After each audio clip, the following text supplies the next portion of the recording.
Olá, quarto ano, tudo bem? Boa tarde, espero que todos estejam bem. Estou aqui hoje para explicar para vocês o conteúdo que está na ficha de vocês de história dessa semana, que é a ficha de número 27, certo?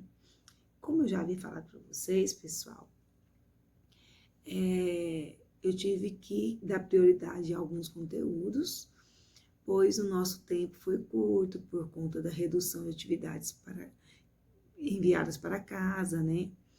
Então, eu não consegui concluir todos os conteúdos. Porém, eu peguei o que seria mais importante, todos são importantes, claro, mas eu tentei pegar o que seria mais importante aplicar para vocês e coloquei nessa nossa última ficha, certo? Qualquer dúvida pode me procurar. Lembrando, quem não fez as atividades de postagens, me procure que eu mando para vocês. Na ficha 26 tem uma atividade avaliativa de português, história, geografia e ciências, que vale nota, tá? Na ficha de número 26, também quem não me mandou, me mande, certo? Então, fiquem atentos. Até dia 20 estarei fechando essas notas, tá bom? Do quarto bimestre. Então, história, nós vamos trabalhar sobre como os escravos eram tratados, as heranças dos africanos e a imigração, certo? Pegue o livro de história com a tia. Vamos começar como os escravos eram tratados na página 194, certo? Então, aqui na página 194, vai falar que normalmente o desembarque dos escravos acontecia nos portos do Rio de Janeiro, do Recife e de Salvador. Os escravos eram levados às lavouras da cana de açúcar e do café, né, posteriormente. Para as minas também, eles eram levados também para as minas, certo? Nas fazendas de gado, realizavam os mais diferentes serviços. Trabalhavam em atividades domésticas, nas casas grandes, né? Que era a casa dos fazendeiros, né? Dos seus senhores. E nas cidades eram explorados como vendedores, carregando frutas e comidas produzidas por seus donos. Para não fugir, traziam cangas no pescoço. Quando aqui chegavam, tinha até de seguir a religião dos seus donos. Até isso eles tinham que fazer. Eles tinham que seguir a mesma religião dos seus senhores, dos seus donos. Muitas mulheres passavam a ser mucamas, cozinhando, cuidando da casa, lavando roupa. Por muitos senhorzinhos e sinhazinhas, as escravas tornavam-se a mãe preta ou a ama de leite, pois amamentavam os filhos dos seus donos também. Muitas vezes os escravos eram acatados pelo banzo, doença causada pela saudade de sua terra natal. Então, o banzo era uma doença causada pela saudade que eles tinham da cidade de onde eles vieram, certo? Alguns chegavam até morrer com essa doença, certo? Devido aos maus tratos, fugiam, mas eram perseguidos pelo capitão do mato, uma espécie de feitor que administrava o trabalho escravo e aplicava os castigos por desobediência e fuga. Então, o capitão do mato, ele ficava por conta de vigiar os escravos, dar ordem, punir, certo? Então, vocês vão realizar para mim a atividade da página 195 e 196 somente, tá bom? Dessa atividade. Vamos lá na página 195. Número 1. Leia a dica e escreva o nome do local correspondente. Lembrando vocês que existia também os quilombos. Lembra? O que eram os quilombos? Era o local que os africanos, os escravos, né, fugiam. Eles fugiam para lá para ter liberdade, né? Então, existiam vários quilombos. E tinha um que era o quilombo mais conhecido, o maior quilombo né, que foi comandado por Zumbi, né, que chamava Quilombo dos Palmares. Nós estudamos sobre isso já, tá? Aí você vai ler aí e vai responder. Número 2, pesquisa e escreva como foram as tentativas de destruir o Quilombo dos Palmares. Você vai pesquisar e escrever como foram. Atrás, nas páginas anteriores, tem falando o que eles faziam para destruir esse quilombo, que era considerado o maior quilombo, né? Número 3. Numere a segunda coluna de acordo com a primeira. Você vai colocar 1, onde está falando da África. 2, o que está falando de senzala. 3, senhores. E 4, de engenho de açúcar, certo? Na página 196, tá assim, ó. Leia o texto da lei a seguir, que dispõe sobre a condenação de pessoas que praticam a discriminação. Depois pesquise situações de intolerância racial e escreva a sua opinião sobre ela. Então, você vai ler o texto e você vai escrever a sua opinião sobre a intolerância racial, certo? Já na página 197, vamos falar sobre as heranças africanas. O que os africanos deixaram de herança para nós, certo?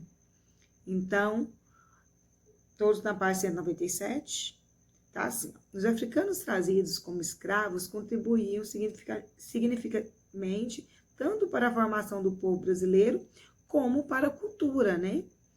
Diversos aspectos culturais sofreram influências gastronômicas, música, dança, literatura, religião. Na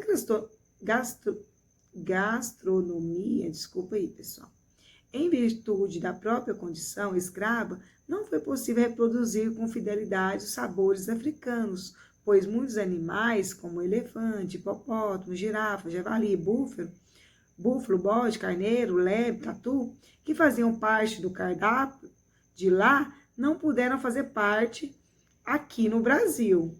Mas alguns ingredientes típicos da culinária africana existiam no Brasil ou foram trazidos, tais como arroz, inhame, frutas, né, especialmente como banana, coco, melancia, tâmara, café, quiabo, gengibre, açafrão, pimenta, malagueta, né, azeite de dendê e alguns ingredientes como galinha, aos poucos foram incluídos, né, assim como o ovo, que era tido apenas como remédio.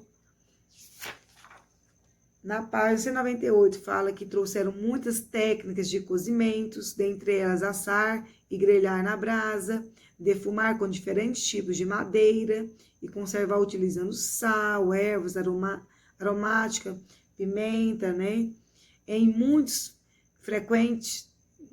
Eram muito frequentes pirões, papas de fécula, farinha de sorgo. Assim surgiu o cuscuz também, que originalmente era feito com arroz, semolina, trigo ou sorgo. Já no Brasil, os africanos conheceram e passaram a fazer essa comida com milho.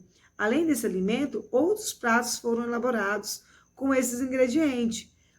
Mucuzá, angu, pamonha, né? Depois, toda essa riqueza musical é acompanhada por uma dança também, que frequentemente é realizada em roda. Ambas músicas e dança em geral são parte de algumas festividades ou expressa algo como as oadas ou crenças, os lamentos, de tal maneira, né, que se caracteriza pela expressão de sentimentos, que também está presente na literatura. Talvez por carregar toda essa característica, a literatura africana tenha sido tão baseada na tradição oral, e por isso mesmo, a contação de história seja fator determinante e associado à poesia e à música. Vamos para a página 200. Na página 200 fala assim, ó, as principais religiões no Brasil de matriz africana são o candomblé, o xangô.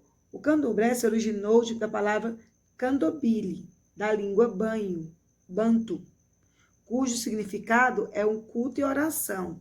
Desenvolveu-se no Brasil a partir da Bahia, com base em diversas tradições de origem africana. O Xangô é um sofisticado sistema religioso vindo da Nigéria, cujo nome homenageia ao tão conhecido orixá Xangô. Na verdade, a religião envolve os demais aspectos culturais africanos, a gastronomia na preparação dos alimentos, para os festejos religiosos.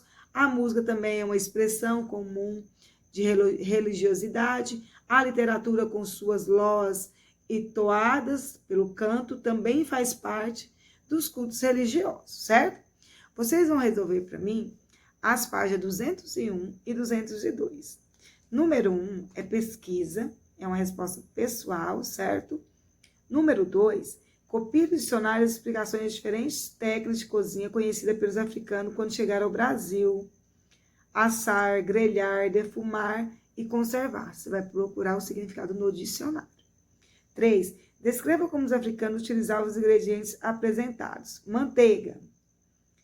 Ele usava para quê? Para passar onde? O azeite. Usava para quê? E o ovo?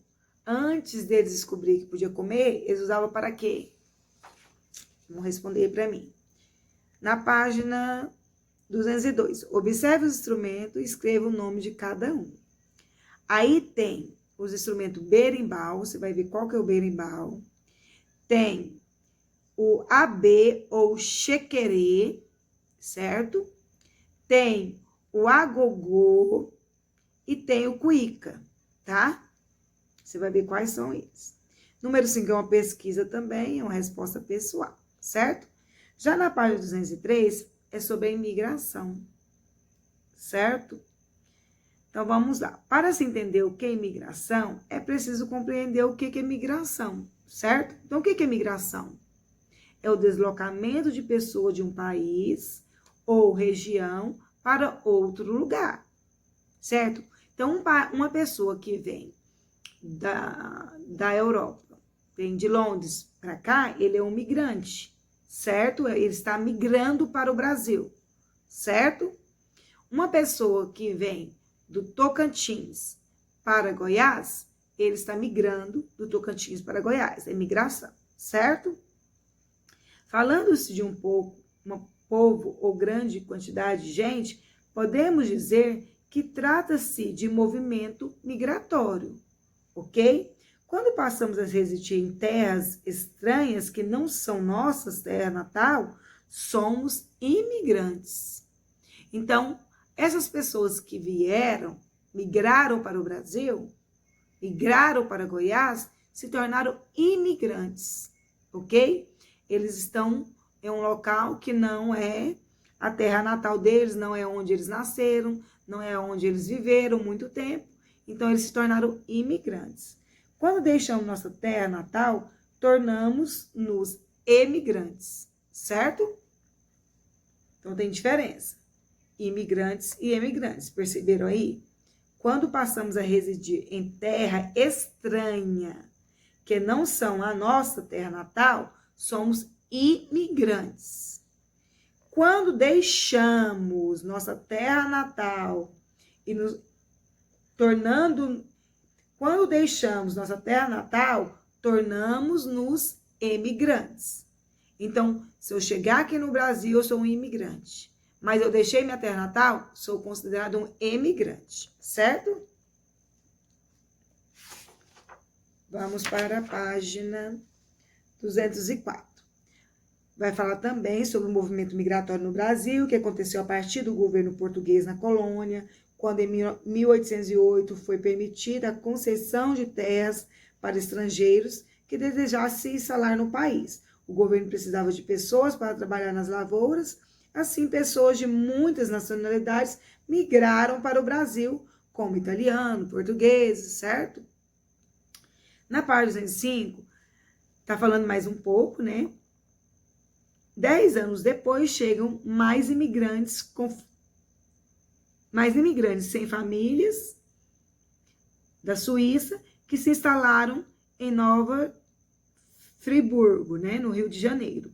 O objetivo do governo era povoar o Brasil, que ainda não era totalmente explorado, principalmente na região sul.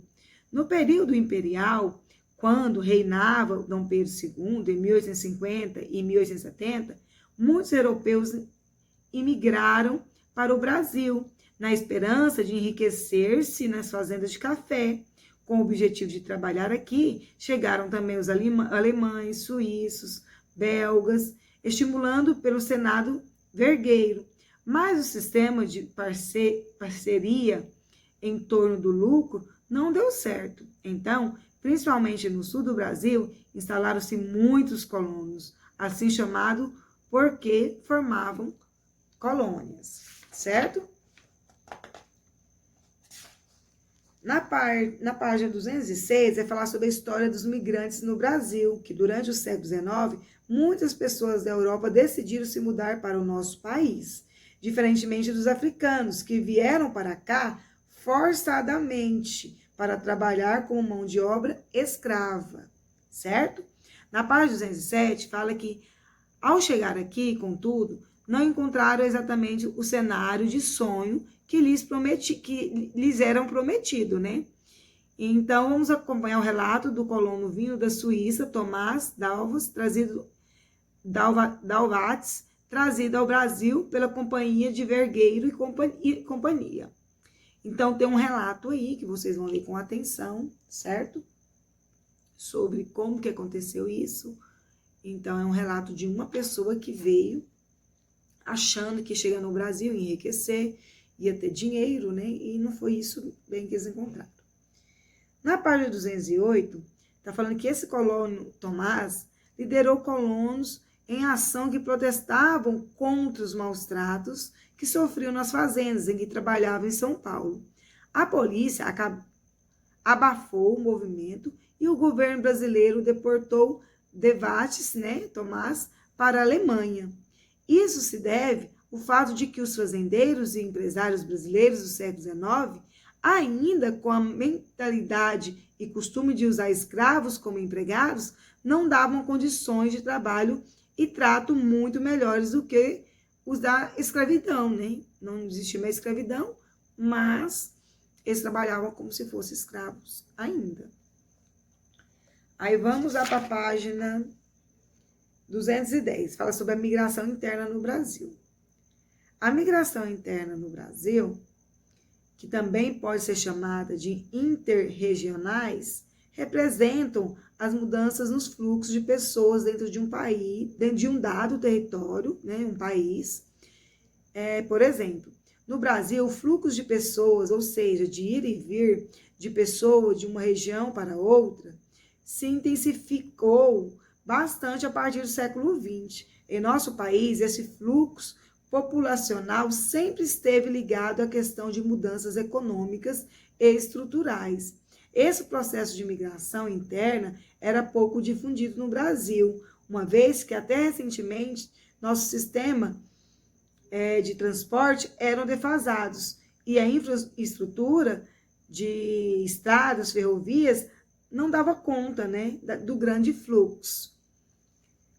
Aí vocês vão lá para a página 212, a página 212 e a página 215, que é a resposta pessoal e vai resolver para mim. Só a página 212 e a página 215, certo? Não precisa resolver agora a 213 e a 214, ok? Depois vocês podem fazer, mas no momento é só essas. Então, você vai definir o que é migração, o que é imigração, o que é imigrantes, na número 1. Número 2, escreva quais foram os estrangeiros que vieram para colonizar alguns estados brasileiros e que influências eles trouxeram para a nossa economia. Já na página 215, é uma pesquisa que vocês vão fazer, resposta pessoal, certo? Na questão de número 10, ok? Então, história, pessoal, é somente isso. Tá bom? Beijos. Qualquer dúvida é só me perguntar. Ok? Tchau, tchau, quarto ano.